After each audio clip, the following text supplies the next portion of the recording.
एक बहुत खूबसूरत और हरे भरे जंगल में दो गिलहरियां रहती थी।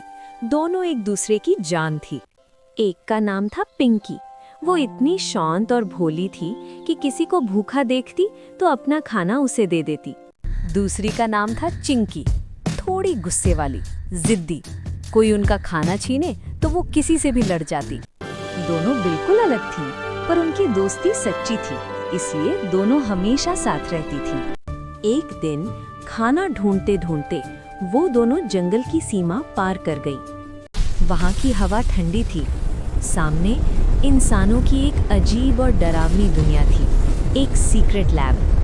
अंदर बिजली की आवाजें आ रही थीं। पिंकी समझ गई, यहाँ कुछ बहुत गलत हो रहा है। पर इससे पहले कि वो वापस भाग पाती, उन्हें पकड़ लिया गया। साइंटिस्ट ने पिंकी को जहरीली मकड़ियों के बीच बंद कर दिया।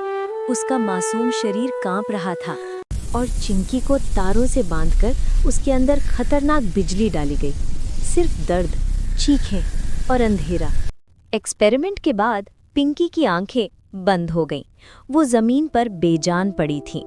जब चिंकी की आंख खुली और उसने अपनी सबसे अच्छी दोस्त को बेजान देखा, उसके अंदर का डर खत्म हो गया। वहां सिर्फ गुस्सा बचा, एक आग जो सब जला देने को तैयार थी। चिंकी अब नॉर्मल नहीं रही। वो एक शक्तिशाली तूफान बन चुकी थी, जिसने पल भर में सब तबाह कर दिया। ये दुनिया बुरी है, ये सोचकर उसने रोकर अपने दोस्त को अलविदा कहा और अंधेरे में खो गई। कुछ देर बाद सन्नाटे में एक हलचल हुई। पिंकी की उंगली हिली। वो मरी नहीं थी। जहर और एक्सपेरिमेंट ने उसे बदल दिया था।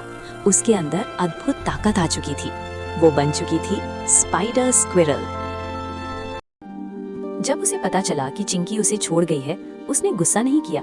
उसने मुस्कुराकर कहा, चिंकी, मैंने तुम्हें माफ किया। अब दुनिया में दो शक्तियां थी, एक गुस्से से भरी, दूसरी प्यार और इंसानियत से भरी। और कहानी अब शुरू होती है, जब ये दोनों फिर आमने सामने आएंगी।